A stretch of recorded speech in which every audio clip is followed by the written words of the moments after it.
Hello and welcome back to another episode of Nick Tiffany's Movie Reviews, coming at you online and in print format at nicktiffany.com, in audio wherever you get your podcasts, and even in video on YouTube.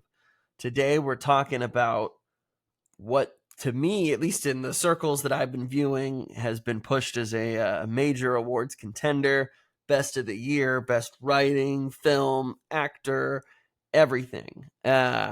Especially since the Toronto International Film Festival, this was kind of like the hot film out of there, and that's American Fiction, which is written and directed by Cord Jefferson, starring Jeffrey Wright and Sterling K. Brown. This is a movie where Wright plays an author. His name's Monk. Kind of the Monk is his nickname. Kind of in the movie, his name's really Thelonious, or I believe, I want to say yes, Thelonious Monk.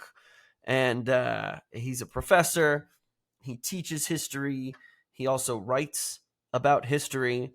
He is unfortunately one of those people who, as intelligent and as great a writer as he is, his books aren't really the ones that kind of sell off the shelves, even though they're important, even though they have to do with anything from mythology to black studies, whatever. You know, he's very in tune with the world, and he sees it and puts it out there in a way that's definitely digestible, but probably not what the masses read. So there's definitely this frustration he feels in general, where I can't ever sell my books. And then you've got Issa Rae, who's playing a new young hot author in the film. Hot in the sense that, you know, her book's just flying off the shelves. But what he can't get past, not only is that it's not a story that she's written, but from the vernacular to the type of story it is, you know, her book is all about this black family. I mean, everything that they're using from verbiage is what Monk would consider derogatory, what he considers this image that film, media, white people love to regurgitate, seeing black people struggle, whether it's in poverty, slavery. The film really points out, obviously, a lot of these types of films or type of media that is made at the expense of black people as well. Still, you know, we're going to show you how horrible things were for us, and we're still playing these roles that continue to perpetuate some of these stereotypes. And a lot of the film also kind of discusses white guilt in all of its different shapes and forms. And, you know, you've got a lot of white people who probably would eat this book up because they're like, no, we're really seeing the, you know, they do in the film use words like raw, you know, we're seeing this raw portrayal of what life in the hood is like. And we're really, as a white person from the Hamptons, you know, really understanding and just like resonating with this story. It's groundbreaking. And it's, you know, to Monk, he's just like, this is totally fake. This is not, number one, he's like, this is not your story.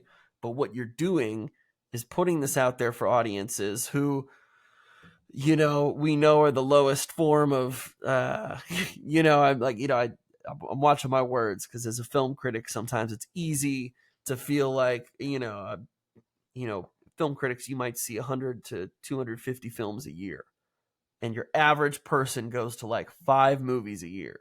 So when I say something's the best of the year, it's informed by a lot of this. And when someone else says this is the best of the year, it's still informed by what they've seen. But I just happen to have seen more. And so I'm like, hey, for what you saw, definitely the best of those.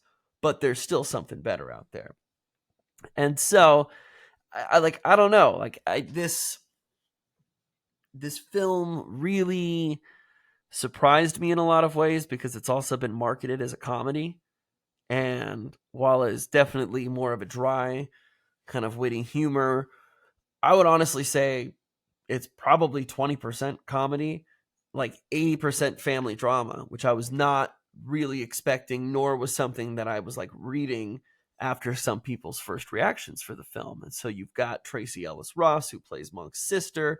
You've got Sterling K. Brown, who plays his gay brother. Their performances are great. I think, you know, my biggest takeaway from the film was that Sterling K. Brown is just one of the most gifted actors that we have out there today. I think his performance for me was a standout.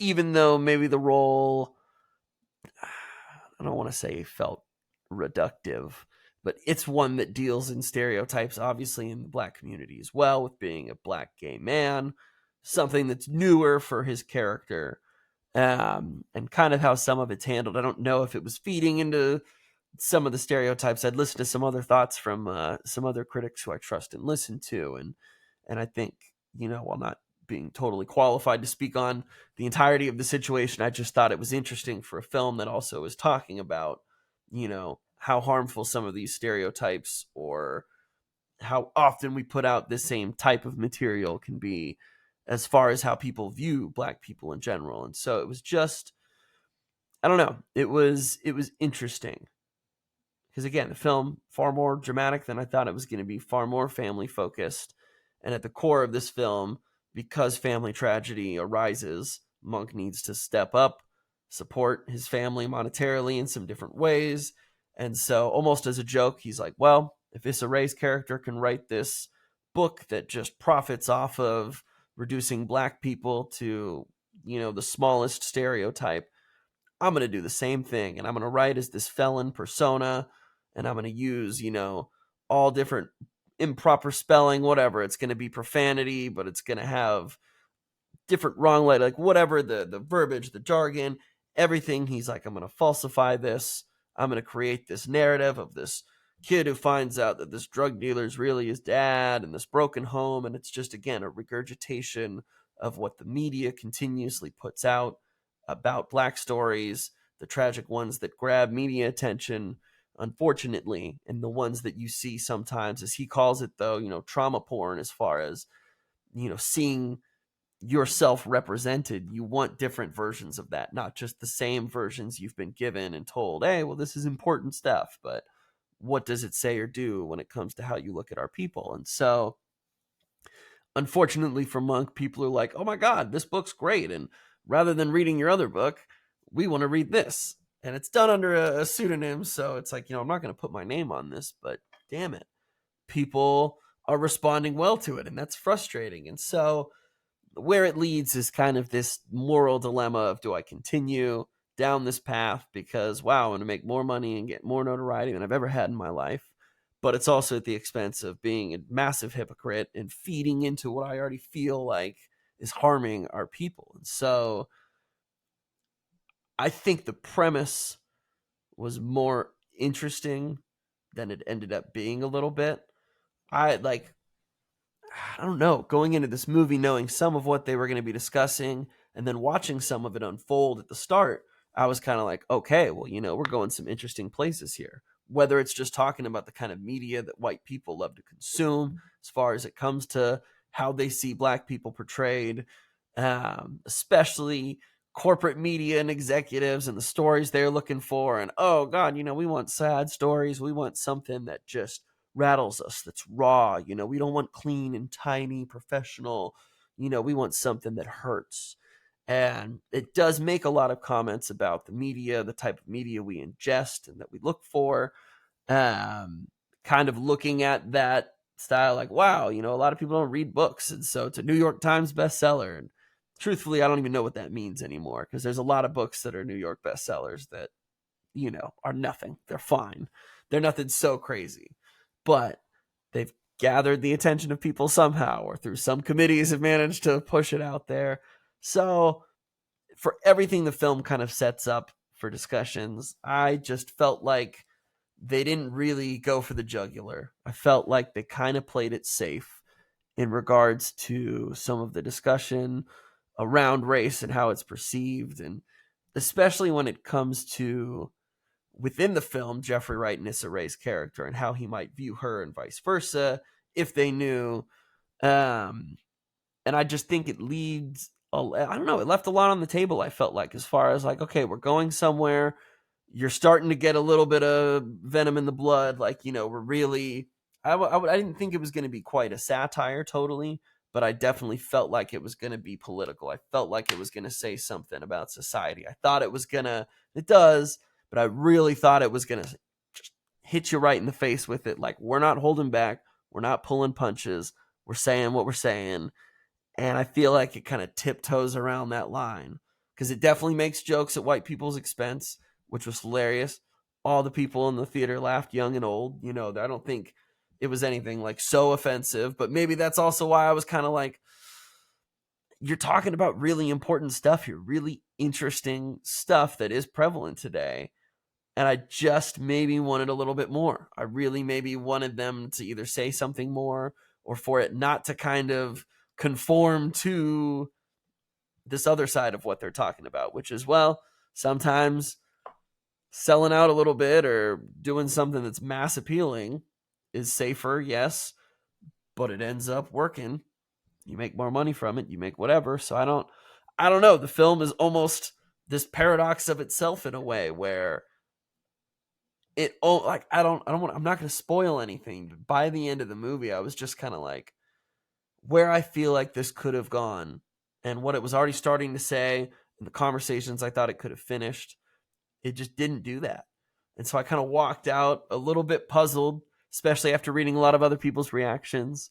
I did enjoy it. It's a good movie.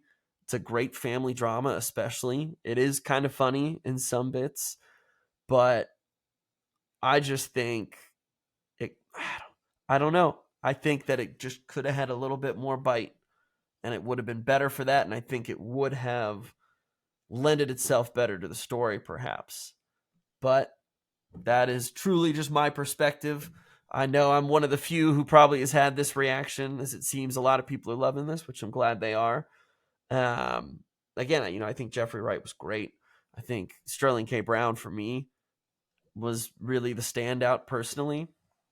But, it would be him and then Mila Lucretia Taylor, who plays Lorraine, who is kind of the family's housekeeper, but is like family, obviously, to them. She gives just a wonderful, wonderful performance in this film. And there's just some really beautiful moments sprinkled in, which is why, in some ways, maybe it makes sense that they didn't totally go for the jugular, or they didn't totally go mean-spirited, maybe. Mean-spirited, but truthful, perhaps. But for what it's worth, I think American Fiction is a great movie. I think a lot of people are really going to enjoy it. Definitely seek it out. I think it's got more than enough for everybody. And so maybe that's why, maybe that was the plan after all. I don't know. We're going to have a lot more awards coverage coming up soon. So for all other movie reviews and movie news, stay tuned to NT Movie Reviews on all social media networks, podcast platforms, and even on YouTube if you need the video breakdown. Appreciate all of you listeners. As always, there's plenty of stuff coming out these next few weeks. So thank you, as always, for listening. Have a great day.